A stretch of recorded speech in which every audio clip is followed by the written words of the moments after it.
So guys phrasal के next addition में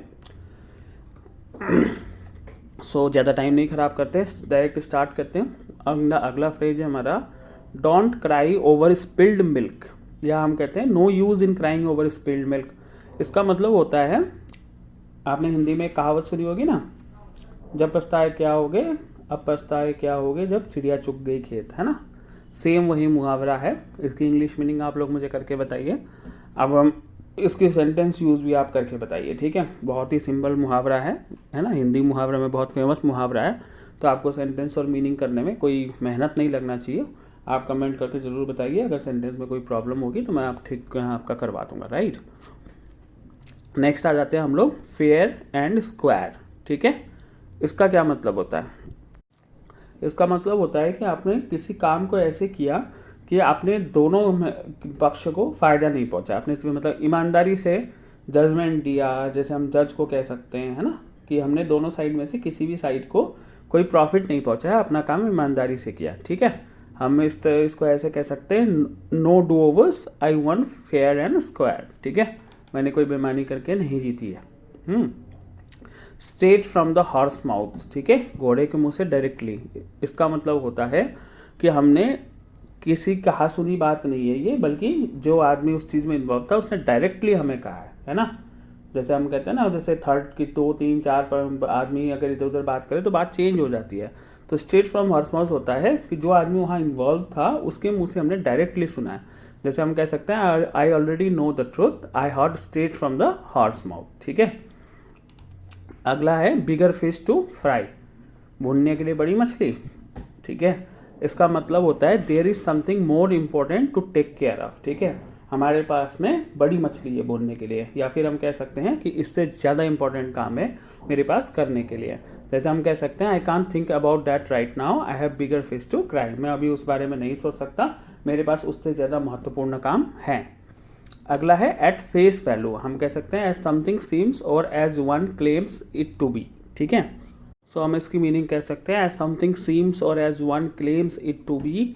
हम इसको इस तरीके से सेंटेंस यूज कर सकते हैं, don't take what he says at face value, he is been known to lie, ठीक है। अगला है हमारा रीड बिटवीन द लाइन्स। इसका मतलब होता है to look for the real meaning when something is said, है ना। जैसे हम कहते हैं कि अगर कोई बात कही गई है तो उसकी जो बात नहीं कही गई वो भी पढ़ लेना, उसकी असली मीनिंग को समझना, ठीक है। सेंटेंसेस देखें, I don't just listen to what people tell me, I know how to read between the lines. मैं सिर्फ लोगों की बातें नहीं सुनता, मुझे पता है उसकी असलियत को पता लगाना या उसकी सच्चाई को समझना, ठीक है। अगला है वाइल्ड गूस चेज, ठीक है। इसका मतलब होता है to waste trying to do something you cannot, है ना। जैसे जंगली हिरन को हम नहीं पकड़ सकते हैं, उसी टाइप का अगर आप किसी चीज़ को कर रहे हैं बट आपको पता है या उसका कोई अर्थ नहीं है, आप उसको नहीं कर सकते, तो हम उसको बोलते हैं वाइल्ड गूस टू चेज। इसका अगर हम सेंटेंस यूज देखें तो हम कहते हैं my mom sent me on wild goose chase trying to find things that are not available anywhere. मेरी मम्मी ने मुझे ऐसी चीज़ें खरीदने के लिए भेजी जो कहीं भी मिल ही नहीं सकती थी, है ना। तो ये वाइल्ड गूस चेज हो गया। अगला है कॉल इट अ डे। इसका मतलब होता है काम को बंद करना, टू स्टॉप वॉकिंग। अगर हम इसके सेंटेंस एग्जांपल देखें, hey let's go home, it's time to call it a day, है ना। आप ऑफिस में यूज कर सकते हैं ये सेंटेंस कि चलो भैया आप घर चलते हैं, काम खत्म करें। अगला जो हमारा मुहावरा है वो है chip off the old block. इसका मतलब होता है to be similar to one's parent in one way और ओवरऑल। अगर हम सेंटेंस यूज की बात करें, she is really higher achiever like her mom, और real chip off the old block, वो अपने मम्मी की तरह ही अचीवर है, ठीक है। जैसे आपके माँ बाप हों उसी टाइप के आप भी निकले, ठीक है। अगला है हमारा the apple does not fall far from the tree. इसका मतलब होता है similar to one's parents again, ठीक है। This is use at the time when you observe that something is doing something their parents would, ठीक है। Sentence use अगर हम देखें तो of course he got into hard work, the apple does not fall far from the tree, ठीक है ना। जैसे कि उसके माँ बाप हार्वर्ड में पढ़े थे तो वो भी हार्वर्ड में ही पढ़ रहा है या पढ़ रही है, राइट। अगला हम लोग सेंटेंस देखते हैं, ये है हमारा in for a penny in for a pound. इसका मतलब होता है to make sure a task is complete no matter what one someone has spent any effort और मनी टुवर्ड द गोल। किसी भी कीमत पे अपने काम को अंजाम देना है, साम दाम दर्द वेट कुछ भी करें, है ना। तो इसमें हम कह सकते हैं I am in for penny in for a pound on this one, I have already spend 7 hours getting this project off the ground. ठीक है, जो अगला हमारा सेंटेंस है वो है by the skin of one's teeth. इसका मतलब होता है to barely get something done, मुश्किल से किसी काम को कंप्लीट करना। ठीक है, अगर इसकी हम एग्जाम्पल की बात करें तो हम इसको ले सकते हैं I pass the test by the skin of my teeth with a 61 out of 100। ठीक है, अगला हमारा जो मुहावरा है वो है ड्रॉ द लाइन। इसका मतलब होता है to decide on stopping past which you will not let something continue, है ना। पास्ट में कोई ऐसी चीज उसको वहीं पे छोड़ देना जो आपको आगे कुछ करने के लिए डिस्टर्ब कर रहा हो। अब इसका सेंटेंस यूज देखते हैं हम लोग। I am going to have to draw the lines here, I can't do any work until you pay your balance. जब तक आप अपना पुराना हिसाब चुकता नहीं करते मैं तब तक आपको नया कुछ भी नहीं दे सकता। ठीक है, अगला है हमारा to not see to lose the forest for the trees, है ना। हम टू नॉट सी भी कह सकते हैं the forest for the trees, या to lose the forest for the trees भी कह सकते हैं। ठीक है, इसका सेंटेंस यूज देखें। Don't lose the forest for the trees here, the first few questions are only worth 1 point each, so make sure you leave enough time for the open ended questions. ठीक है, ये थोड़ा sentence लंबा है, मैं चाहता हूँ कि आप इसको खुद प्रैक्टिस करें, इस सेंटेंस की मतलब निकालें और उसी से इस मुहावरा की मतलब भी निकालें। ठीक है, थोड़ा सा आप लोग भी प्रैक्टिस करिए तभी आपको चीज़ें याद होंगी। अगला अगर हम मुहावरा की बात करें तो ये है हमारा पेनी वाइज एंड पाउंड फुलिश। इसका मतलब होता है टू वरी अबाउट और obsess over unimportant details while ignoring the important one. जैसे कहते हैं ना, हमने 4 आना बचाने के लिए रुपया गवा दिया। ठीक है, उसी टाइप का ये मुहावरा है। ठीक है, इसका अगर हम सेंटेंस फॉर्मेशन देखें तो हम कहते हैं he did every homework against but did not submit their major product. उसने अपने सारे होमवर्क करे लेकिन जो सबसे इंपॉर्टेंट प्रोजेक्ट था वो नहीं किया। Absolutely Penney wise and pound foolish. ठीक है, पेनी में तो आपने वाइज यानी अच्छा दिमाग लगाया और पाउंड में आपने मूर्खता वाला दिमाग लगाया, पाउंड फुलिश। ठीक है, ध्यान रहेगा ना आपको, पेनी वाइज एंड पाउंड फुलिश। ये थोड़ा इंपॉर्टेंट मुहावरा था।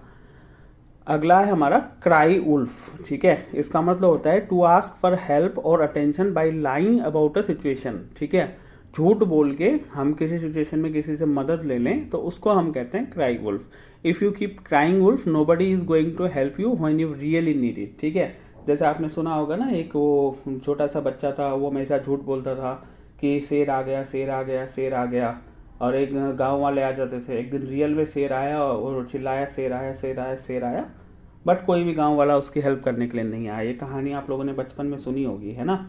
तो उसी कहानी पे ये बना है क्राइंग वुल्फ, है ना। आप वो हमेशा चिल्लाए, इंग्लिश में है कि हमेशा भेड़िया भेड़िया चिल्लाता था और जब रियली में भेड़िया आया तो कोई उसकी हेल्प करने नहीं आया।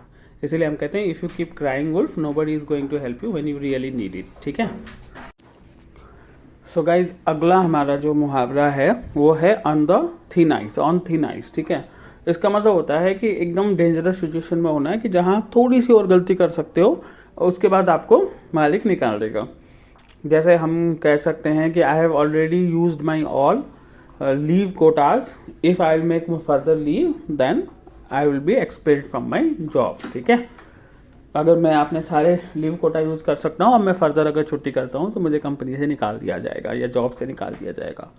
ठीक है friends, on the thin ice, जैसे आप इमेजिन करो इसकी मीनिंग के लिए कि आप किसी समंदर के ऊपर बिल्कुल पतली सी बर्फ में हो, अगर बर्फ थोड़ा सा और टूटा तो आप समंदर के नीचे धंस जाओगे, है ना। इस टाइप से अगर आप लोग मीनिंग याद करोगे ना तो कभी नहीं भूलोगे। अगला है the best thing since sliced bread. इसका मतलब होता है रियली रियली गुड, है ना। अब इसका रियली गुड का सेंटेंस आप लोग खुद भी बना सकते हो। ठीक है, जैसे हम कहें the Redmi phone was the best thing sliced bread, it really change the world. ठीक है, पता नहीं रेडमी का अच्छा होता है कि नहीं, बट मैंने बोल दिया है।